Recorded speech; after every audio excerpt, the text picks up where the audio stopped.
Mientras el presidente pretendía que el Boca River, River Boca se jugara con público visitante, mire lo que pasó esta tarde en Floresta tras el partido de All Boys con Atlanta, donde Atlanta le ganó 3-2 a All Boys por la primera B. Los barra bravas que hacen retroceder a los patrulleros de la Policía Federal. Una imagen penosa, penosa.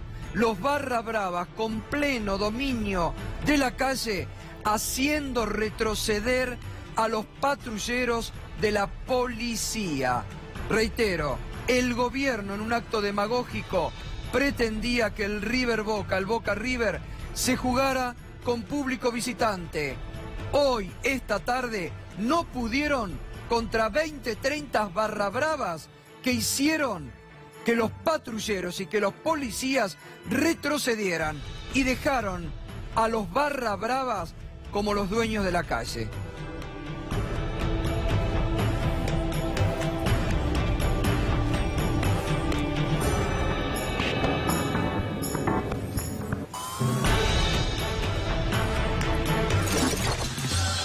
Continuamos esta noche en Minuto 1 con toda la actualidad, la realidad. Nos estás acompañando con el hashtag Pobres Ricos por las declaraciones del empresario Eduardo Costantini, que se quejó amargamente hoy que la crisis económica, que la devaluación de un gobierno que él apoya le hizo perder el título de billonario y le hizo perder algún título en la revista Forbes, que no clasifica, ¿no? Bueno, esto ocurre en la Argentina de hoy, un clima de época de este gobierno de ricos para ricos, pero donde los propios que apoyan se quejan amargamente de las consecuencias del plan económico. Fíjese, hoy Carlos Melconian, por ejemplo, volvió a hablar en contra del plan económico de su gobierno,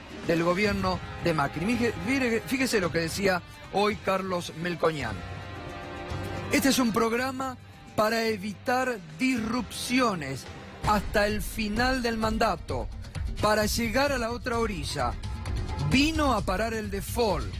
Es un esquema de emergencia tosco, es decir que de inversiones, de crecimiento, nada. Lo dice con todas las letras Carlos Melconian. Si aparece una encuesta, acá sale un poquito a asustar, ¿no? Dice, si aparece una encuesta donde diga que Cristina puede ganar, hay corrida. Otra vez vuelven con ese fantasma, ¿no? Corrida va a cambiar y hubo este año gobernando Mauricio Macri y dándole a la timba financiera todo lo que el mercado le pedía. Y hubo una gran devaluación gobernando Macri. Es jodido sacarse al Fondo Monetario Internacional de encima. Los del fondo vienen y se quieren reunir hasta con Del Caño para que les aseguren que el que viene les va a pagar. La realidad que muestra Carlos Melconian. Pero también el empresario Cristiano Rattazzi, alguien que ha apoyado a este gobierno, pero que está crítico en estas últimas semanas. Fíjese lo que dijo hoy. La gente afuera dice que la Argentina no es creíble. Promete una cosa, viene una tonelada de plata del blanqueo y después se ríen y dicen que lo que prometieron era un chiste. Sí, Fernando. Personales sobre lo que blanquearon. La gran queja de los que ingresaron al blanqueo que promovió este gobierno es que les prometieron que no le iban a cobrar impuestos y ahora se enteran que les van a cobrar impuestos, bienes personales sobre el dinero que han blanqueado. Así que esa es una de las quejas, que tienen que pagar impuestos por la riqueza que tienen. Bien, a ver qué más dijo Cristiano Rattazzi. Harán falta 3 o 4 años por lo menos para que lleguen inversiones. Se tiene que ver primero un país que crece, se estabiliza y cree en lo que hace. Por lo visto, Ratazzi no le cree al gobierno ni a la política económica que llega. Pero me interesa rescatar también lo que decía el empresario Eduardo Costantini, ¿no? Sobre su pérdida de algunos millones. Escúchelo. La crisis se siente en todos lados, pero repito, digamos, es un poco más leve o más leve que en otros lugares. Ha habido una enorme pérdida patrimonial en Argentina. Claro. Dejamos de ser billonarios. Claro. Muchos, se caen de la tabla. Porque evalúan el precio de las acciones. Claro. Y el precio de las acciones, bueno, está bien. O sea, yo lo voy a tener siempre. Entonces por ahí valen mucho, después no valen nada. Claro. Pero ahora valen, consultatio es una risa, vale... más o menos vale el 30% de lo que valía, ¿no? Claro. Tampoco representa el valor de la... Sí, estás atado a los valores realidad. Bueno, allí está Eduardo Costantini, ¿no? Sorprende, después lo vamos a hablar con el panel. Enseguida vamos a estar volviendo sobre el tema de Aerolíneas Argentinas, la fuerte embestida del gobierno contra Aerolíneas Argentinas. Estaba uno de sus dirigentes gremiales, Edgardo Llano, también Edgardo De Petri, con él vamos a estar hablando enseguida. Antes, Fernando Alonso, a ver, se viene... ¿Qué es esto de el Fondo Monetario Internacional programa a la Gran Túnez, a la tunecina? Es que el FMI tiene varios acuerdos vigentes con otros países, ¿no? Entre ellos con Túnez. Y acaba de hacer la cuarta revisión de este acuerdo y dejó algunos puntitos, algunas perlitas que uno los lee. Parece que están anticipando lo que se viene para Argentina. Es como que es un calco. Lo que hicieron allá, ahora lo quieren seguramente reflejar acá en Argentina. Tenemos una placa con algunos de los puntos que destacó el FMI en este control que hizo de la economía de Túnez. Y se advierte de que creció más de lo que se esperaba, 2,8% en el segundo trimestre de este año. Pero dice que para garantizar ese crecimiento y para garantizar que la inflación se mantenga a 7,5% anual, tienen que seguir los controles a las contrataciones de empleados públicos, seguir el congelamiento de salario en el sector estatal. Tienen que avanzar con una reforma de las jubilaciones que reduzca el peso, es decir, que reduzca los salarios, que reduzca los haberes que se pagan. Tienen que seguir con una supertasa de interés para combatir la inflación y continuar con la eliminación de subsidios a la energía que beneficiaba, por supuesto, a las familias tunecinas con el precio que pagan. Lo mismo que vienen para acá, Gustavo. Siempre se dijo que este plan que firmaron, este segundo acuerdo que firmaron es una parte, que van a venir por la reforma previsional, que van a venir por la reforma laboral, que van a seguir induciendo una reducción de los salarios del sector público especialmente, pero también del sector privado como está pasando ahora, que van a seguir presionando para que se eliminan todos los subsidios que paga y que beneficia y que significan una transferencia de recursos hacia el resto de la sociedad. Y si uno mira lo que pasa y lo que está sucediendo hoy en Buenos Aires, hoy el Ministerio de Economía licitó nuevos bonos.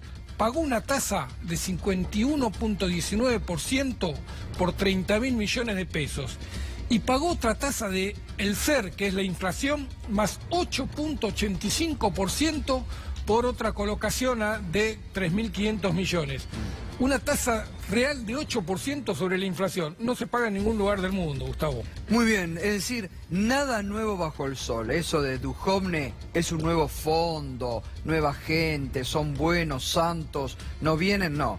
Vienen por el ajuste, vienen por todo, está clarísimo. Copiando lo que en otros países del mundo ha sido nefasto, ¿no? Nada nuevo bajo el sol. Bien, enseguida vamos a continuar con más información económica. Fíjese, la semana pasada estuvimos hablando en este programa por la denuncia que la comunidad islámica musulmana de nuestro país ha realizado en torno a los 2 jóvenes detenidos, ¿no? ¿Se acuerda? Bueno, que estuvimos hablando con los familiares, con el abogado.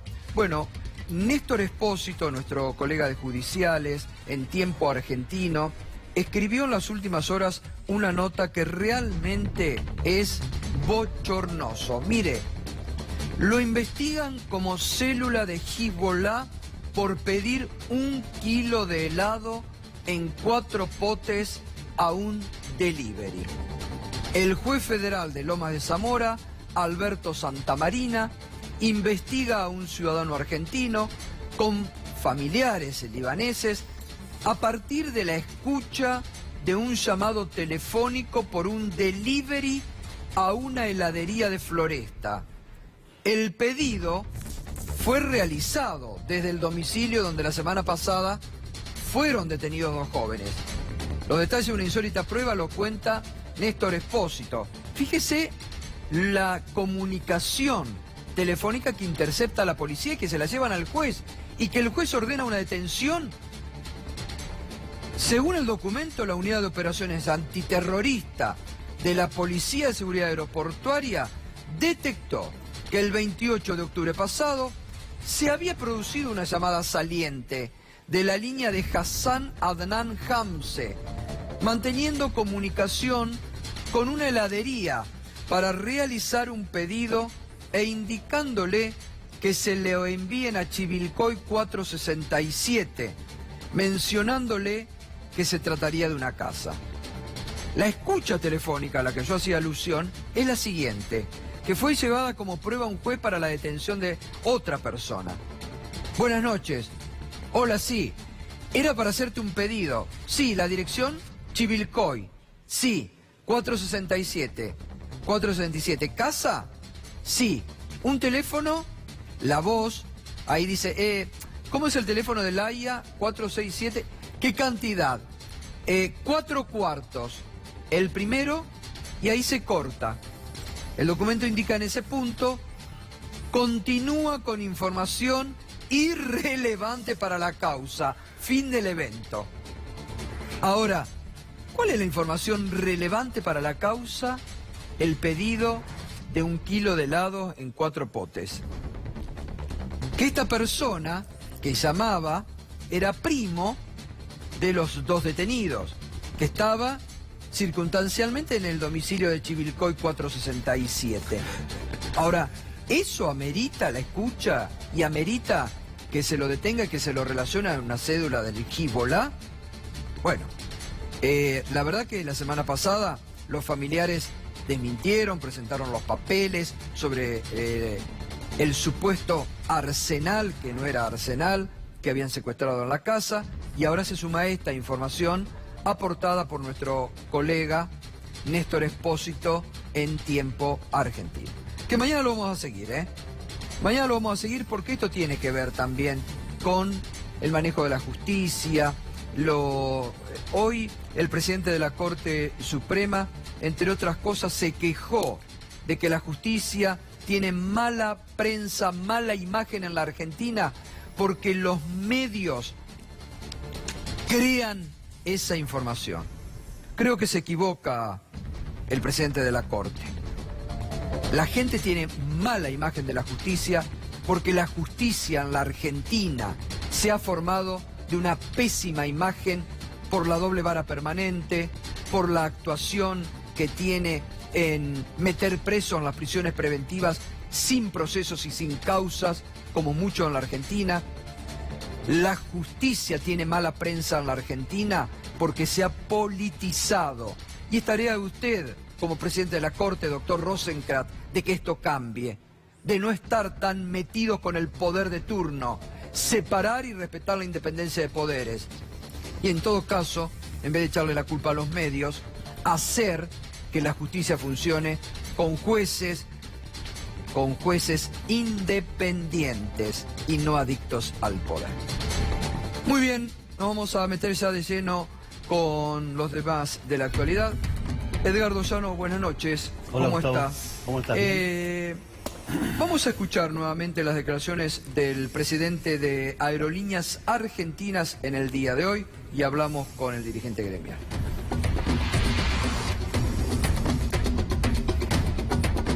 Es evidente que el paro tiene detrás porque es un paro de un día que está atado con la movilización de transporte. Esto no es casual. Ya hemos visto que los delegados o los sindicalistas que representan a los empleados de aerolíneas, lamentablemente tengo que decir que los representan porque los llevan a medidas de este tipo. Pero está claro quiénes están detrás de estas medidas.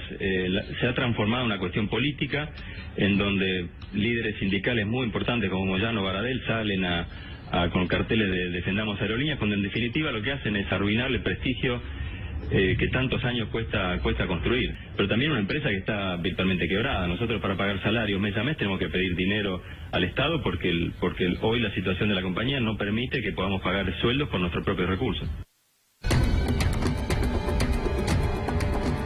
Bueno, Edgardo, la culpa es de ustedes. Sí, como siempre. Bueno, nosotros el año pasado decíamos que Mario del Acqua era impresentable. Bueno, este es peor. Este presidente que tenemos ahora es peor. Desconoce toda la información. ¿De dónde proviene?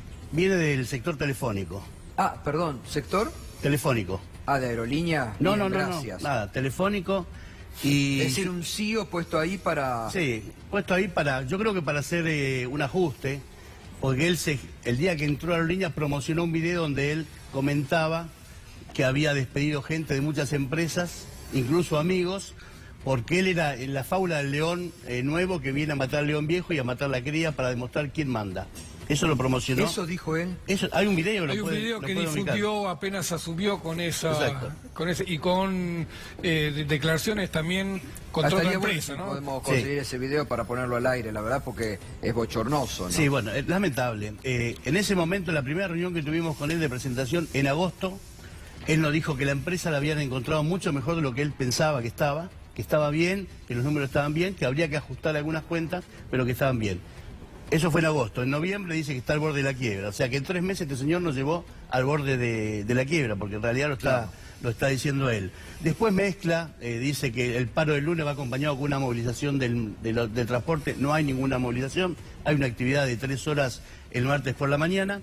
Y después intenta politizar el tema, el reclamo, que se ha hecho viral el reclamo. ¿Por qué? Porque los trabajadores han hecho, como se usa hoy en día, un papelito que dice defendamos Aerolíneas, y han hecho que muchos dirigentes saquen una foto con ese cartel, entre ellos el compañero Baradel y el compañero Moyano, que solidariamente con los trabajadores sacaron una foto y ella dice están detrás del paro de Aerolíneas. Es un responsable en lo que dice, las declaraciones que viene haciendo estos días, y desconoce totalmente la actividad, lo ha demostrado en estos 3 meses que lleva 4 de compañía. Ahora, ¿ustedes qué creen que es lo que está buscando el gobierno? ¿Desfinanciar la empresa? El gobierno ¿desguazarla? ¿Privatizarla? Privatizarla no, porque hoy no sirve, porque hoy el gobierno le da todas las facilidades a alguien para que con $6.000 venga, arme una empresa como fuera robot, claro, y se instala, le piden 100 rutas, le dan 200. Lo que están buscando, no privatizarla, sino dejarla caer, y eso lo están gestionando desde que empezaron a cancelar las rutas que Aerolíneas cancela a Barcelona, por ejemplo, la agarra una low cost de Iberia de British. Han cerrado sucursales, hace 2 semanas cerraron la sucursal de Punta del Este, llamativamente ahora anuncia Flybondi empezar a volar a Punta del Este, devuelven 2 aviones 340 de largo alcance, no los reemplazan, con lo cual lo que creemos nosotros es que están buscando que la empresa deje de dar un buen servicio, se caiga y de esa manera justificar el ingreso de otras aerolíneas diciendo el Estado no va a subsidiar más a una empresa que pierde plata todos los días. Para eso abrimos los cielos, claro, que tengan las empresas de bajo costo, que hay que recordar que no van a venir a hacer beneficencia y no van a volar rutas que no son rentables. Por eso creemos que van a dejar caer la empresa. Los hechos están a la vista con la situación el 8 de noviembre. Nosotros hicimos una medida de fuerza, retención de tareas por incumplimiento de la empresa, y hasta el día de hoy nadie nos llamó. Tuvimos una reunión con el ministro Sica para avisarle que íbamos a hacer una medida de fuerza si no pagaban. La hicimos, le mandamos una nota, el ministro no llamó. Lo único que hacen los funcionarios, vos recordarás, Gustavo, que el día de esa medida, creo que era tu cumpleaños, el 8 de noviembre, ¿no? Sí. El presidente salió a decir que la hija le pedía que cierren, sí, Aerolíneas, ¿no? No, que cómo se gastaba tanto. Claro, yo la pondría en el gabinete porque podría dar más resultado que muchos ministros, la hija del presidente. Pero es una falta de respeto utilizar una menor para ese tema. Después el presidente dijo, los gremios deberían juntarse con las autoridades. creo que ninguna autoridad lo escuchó porque nadie nos llamó para tener una reunión. El ministro Dietti desde febrero del 2017 que no nos da una reunión, se enojó en una reunión, se levantó, nunca más nos atendió y obviamente nosotros necesitamos una empresa con 12.000 trabajadores y con una problemática muy grande, no solo en la aerolínea, están desregulando la rampa y no podemos lograr una reunión con el ministro de Transporte o con algún funcionario importante que dé soluciones o que intente a través de una mesa encontrar algún tipo de soluciones, nada de eso. Edgardo, buenas noches, Edgardo de Petri. ¿Cómo analizás vos? Evidentemente el gobierno está lanzando un ataque permanente contra Aerolíneas Argentinas, ¿no? Sí, hay un intento, bueno, como dijo Edgardo, en muchos casos privatizar o desguazar. Por ejemplo, el gobierno también tiene abandonado fabricaciones militares, ¿no? Que había desarrollado y había tenido capacidad de tecnología, incluso produciendo vagones para la industria ferroviaria. Tenemos parada el plan nuclear. El plan nuclear fue abandonado. Hoy está parada la planta de agua pesada, ¿no? En Neuquén. El astillero, vemos los trabajadores tratando de producir un sector clave como es la industria pesada. El yacimiento Río Turbio, pudiendo generar energía 240 megas, no la genera, está abandonado.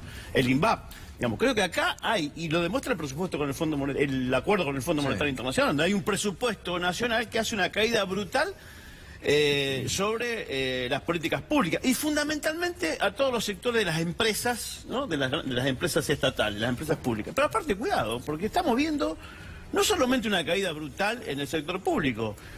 Acaba de salir otra encuesta en el sector metalmecánico.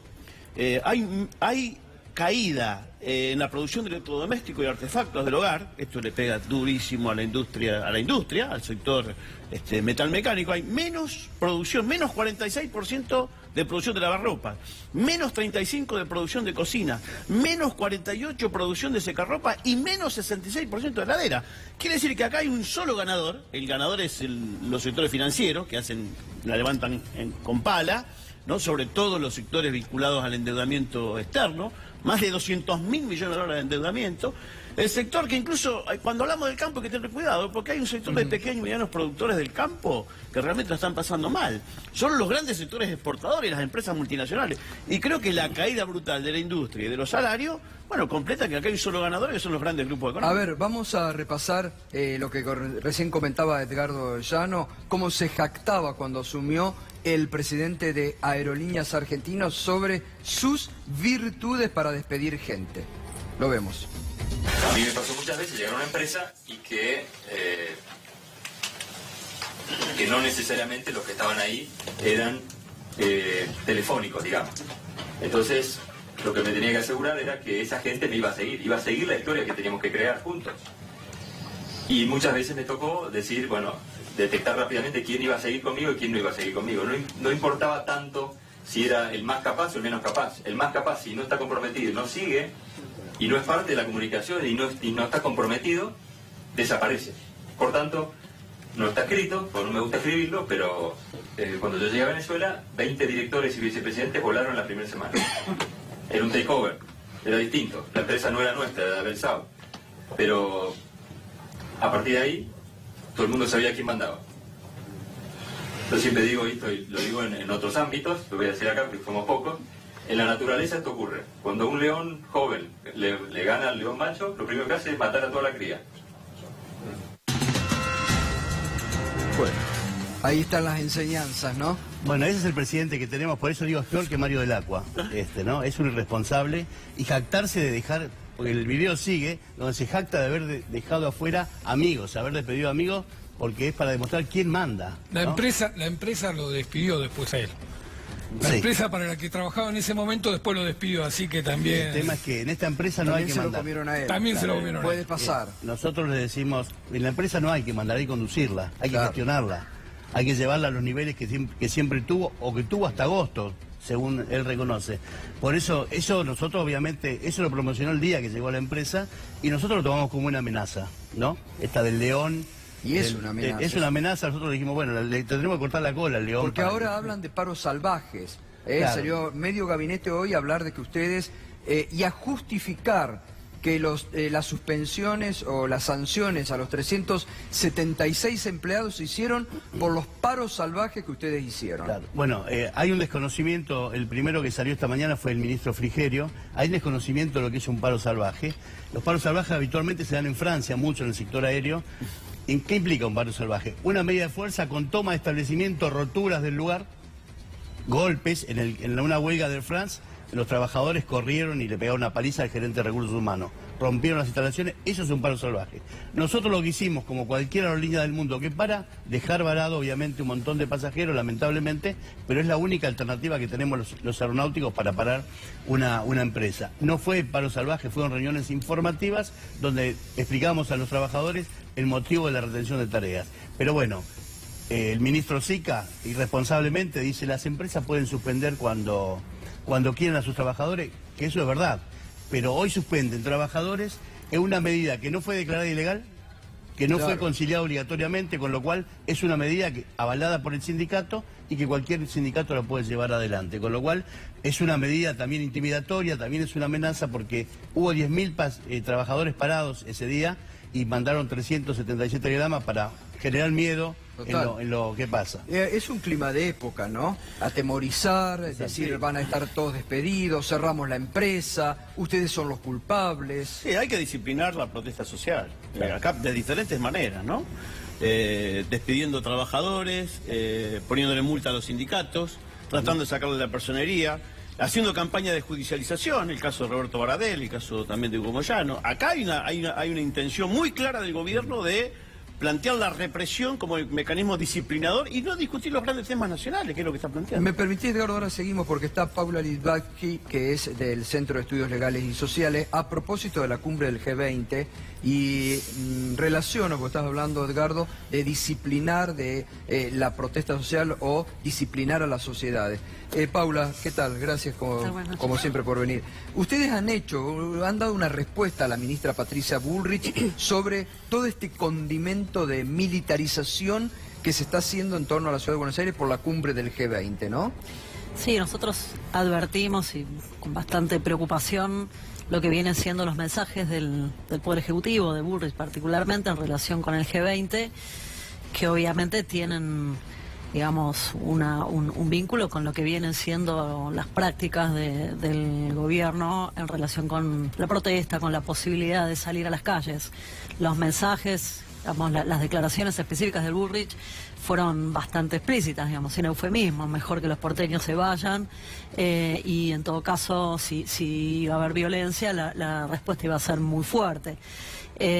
Nuestro punto fundamentalmente fue que lo que aparecían en los mensajes era sobre todo una sobredimensión de la cuestión de seguridad en relación con el G20 y en relación con cualquier posible hecho de protesta o de disidencia respecto de la cumbre. Incluso las manifestaciones, porque se llegó a hacer, hoy hubo una respuesta muy dura de Adolfo Pérez Esquivel, ¿no? Porque Patricia Bullrich se lo proponía a Pérez Esquivel como que sea armonizador para que no haya protestas. Sí, el tema es que la operación muy preocupante, digamos, es que han asimilado cualquier situación de protesta, de digamos, disidencia respecto de lo que va a pasar con la cumbre del G20 con mecanismos o cuestiones desestabilizadoras. Ahí hubo no solo las declaraciones del gobierno nacional, sino también en algunas noticias muy preocupantes, información filtrada sobre organizaciones que están organizando la contracumbre, información que solo se puede obtener desde el sistema bancario, el sistema financiero, información filtrada, imaginamos, por el propio Poder Ejecutivo, para dar a entender o asimilar a aquellas organizaciones que están organizándose para la contracumbre por posibles vínculos con organizaciones terroristas.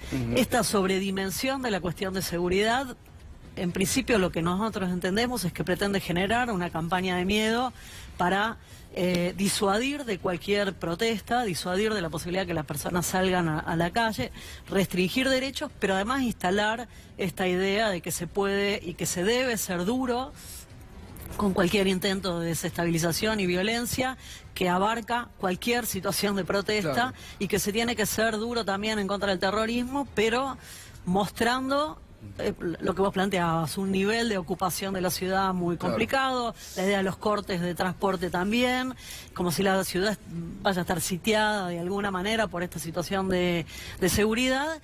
Y digamos, lo que va a quedar instalado también es esa idea de que las organizaciones que protestan o que tienen una cuestión en contra del G20 van a estar asociadas a estas digamos, organizaciones terroristas. Mientras vos hablás, Paula, todas imágenes del equipamiento, ¿no? Todo esto que en estos días la ministra de Seguridad ha mostrado. Yo creo que más que, como decir, vamos a cuidar a los jefes de Estado, es decir, ustedes lo que marcan ustedes. Hay un mensaje. Ojo lo que tenemos acá, no se nos animen. Pero hoy a la tarde no pudieron con 20 barra bravas de All Boys. Esto es lo bochornoso y lo contradictorio de este gobierno. Y quieren, por un lado, mandar estos mensajes. Quieren jugar el Boca River con público. Y hoy teníamos unas imágenes, estas imágenes, penosas, lamentables, donde la policía retrocede por 30 barra bravas desaforados.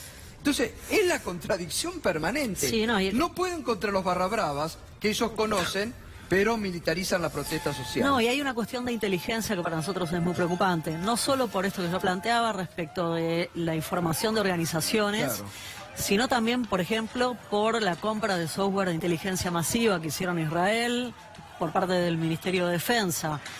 Argentina pueden espiar a cualquiera. No, claro, y además, digamos, esto está siendo discutido obviamente en otros lugares del mundo, pero además Argentina no tiene absolutamente ningún control respecto del sistema de inteligencia. Claro. Lo hemos visto con el tema de escuchas, lo hemos visto con el tema inteligencia ilegal o espionaje a organizaciones.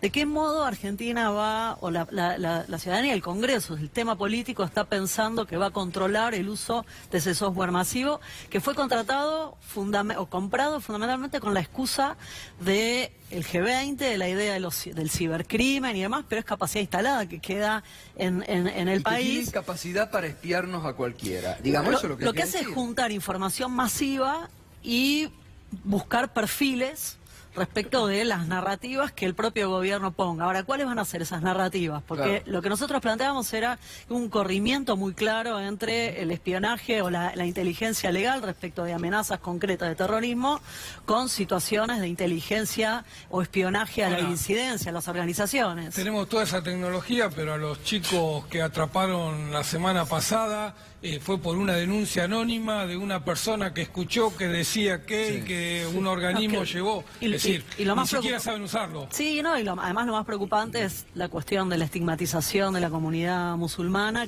Hay una reacción muy fuerte de ellos, que a nosotros nos preocupa mucho, sobre todo pensando también en los dos atentados de Argentina impunes, ¿no? Exactamente, 2 atentados impunes. Edgardo, ¿es un clima de época todo esto? Sí, vuelve en el 2000, en los 90, en 2001 también, a los movimientos sociales que decían que estábamos financiados por Al-Qaeda, ¿no? Nos vinculaban a los grupos terroristas, hasta el propio Evo Morales, siendo dirigente ¿no? de los movimientos sociales de Bolivia, se lo acusaba que estaba financiado por grupos terroristas. Me parece que el gobierno toma todo para sostenerse en la comunidad. Al G20, a la mayoría, está bien que estemos en el G20, obviamente, como Argentina, y que vengan los líderes mundiales a discutir. Ahora, ¿cuál es la propuesta que lleva el gobierno al G20?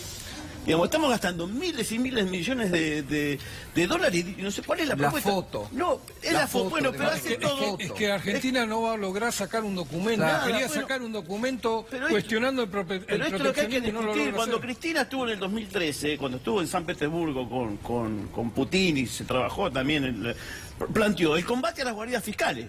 Sí. Mira qué tema. La imprescriptibilidad de los delitos de violación de derechos humanos y el control sobre el sistema financiero. Bueno, son temas que impactan todo. Acá el gobierno arma una agenda donde no va a tener ningún resultado positivo para la mayoría de nuestro pueblo. Ahí hay un tema importante, incluso que el G20 en su momento, en esa cumbre creo que fue, se propuso de el 0,01% de un impuesto a los paraísos fiscales, a la timba financiera mundial, y eso nunca ha progresado. Eso se olvidaron. Pero por eso, Gato, yo creo que el gobierno está usando cada hecho político. El que usa, dijo Macri, que jueguen lo local y los visitantes, la hinchada vaya... Ahora el G20 con el tema, metamos todo el tema del control sobre el conflicto, metiéndose el tema del eje de la inseguridad, vincula a los movimientos sociales que están financiados por los grupos terroristas. Creo que hacen todo esto en función de una estrategia electoral y la realidad pasa por otro lado. Totalmente. La inflación sigue su curso, los salarios siguen cayendo, la desocupación cada vez más grave y lo que sí es preocupante es que se están envalentonando fuerzas de seguridad que están realmente masacrando muchos pibes en las barriadas populares, los detienen por portación de cara, los meten presos por cualquier cosa. Y este informe del CELS es realmente preocupante. La verdad que hacen muy bien, Paula, en advertir, porque también se entiende, como dice Edgardo, y ustedes lo dicen, todo el tema de la seguridad, muy importante, pero yo creo que hay un mensaje muy fuerte del gobierno de control sobre la ciudadanía, o de criminalización de la protesta, ¿no? Sí, hay un mensaje muy fuerte de nosotros somos los que venimos a garantizar seguridad y esa seguridad se hace mostrando todo este nivel de armamento, limitando el ejercicio de la protesta y endureciendo el discurso en términos generales. O sea, hay un endurecimiento en términos generales. No puedo olvidarme la cantidad de detenidos que ha habido en la provincia de Buenos Aires, récord, digamos, 8 muertos ahora en un incendio en una comisaría que tremendo. Tremendo. No hubo absolutamente ni una palabra oficial de pésame ni siquiera a las familias por esas personas. Pero eso es expresión del endurecimiento de estas políticas, de este discurso. No se puede disociar una cosa de la otra, me parece. Digamos, y nuestra advertencia también fue al sistema político en su conjunto respecto a prestar atención a estas prácticas y discutir o debatir este tipo de políticas. Porque me parece que todo está relacionado con todo. Es lo que ustedes están viviendo ahora, Edgardo. La estigmatización, ustedes son los culpables, paro salvaje, es decir, no pueden ni siquiera reclamar lo que les corresponde o lo que les prometieron y no lo están cumpliendo. Lo grave de esto es que estamos a días de que vengan los 19 presidentes más importantes del mundo a la Argentina a discutir la problemática del planeta, ¿no? Y acá nosotros, como dice Edgardo, queremos saber qué propone el gobierno argentino en esa cumbre del G20 y nos encontramos con que tenemos al presidente de la Nación, a casi medio gabinete, a la ministra de la provincia, a la gobernadora de la provincia de Buenos Aires atacándonos por un tema salarial. No estamos hablando de qué hacemos con la empresa. Estamos discutiendo que nos paguen el 6,5% de la inflación de septiembre. O sea, el presidente lo único que sabe de que puede hablar es de fútbol, nada más. El país... Y mienten sobre los salarios que dijeron que ustedes... No, obviamente. Bueno, lo más grave no es que mientan, lo más grave es que la gobernadora Vidal no sabe cuánto le paga a sus docentes, ¿no? Duplicó el sueldo de lo que ganan realmente los maestros. Porque tiene un desconocimiento de la realidad, lo que decía ella. Mueren 8 presos en una comisaría, no hay una voz oficial. La justicia lo llama a Chocobar y lo imputa como asesino y sale la ministra de Seguridad, sale el presidente de la Nación a darle toda la cobertura legal, porque lo que quieren generar con la gente es eso, que más allá si está bien o no, vamos a proteger a los que hacen las cosas como decimos nosotros. Bueno, y eso terminan con una protesta social donde van a terminar matando gente, porque de hecho lo hacen, que todavía queremos saber qué pasó con el chico este que lo mataron por la espalda en Rafael Nahuel. Rafael Nahuel, ¿no? Sí, lo mataron por la espalda y se comprobó que las pericias que no había pólvora en sus manos. Bueno, pero generan esa situación. Vamos a reprimir a todos los que se opongan, a nosotros, a ellos, a aquellos. Bueno, es lamentable la situación, ¿no? Bien, ¿tienen pensado, además de la contracumbre esta semana, la semana próxima, hacer alguna acción, Edgardo? Bueno, nosotros, se están convocando las organizaciones.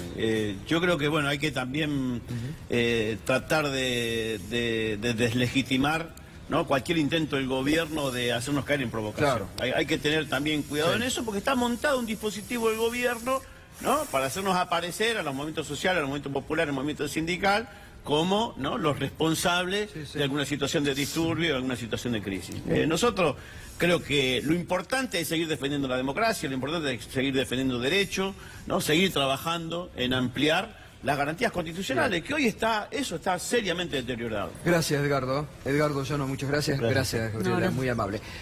Vamos a la primera pausa y enseguidita nos volvemos. Está aquí la doctora Gabriela Carpinetti. Ella conoce mucho el tema de todo el Bajo Flores relacionado con la droga, el narcotráfico, a propósito de este hecho aberrante que ocurrió, secuestro de una chiquita de 15 años, la forma en que la mataron. ¿Qué hay detrás? Hay zonas liberadas. Antes Tuni Coleman hablaba de las 3 zonas calientes, San Martín, el Bajo Flores y Rosario. ¿Y por qué el gobierno no ataca ahí?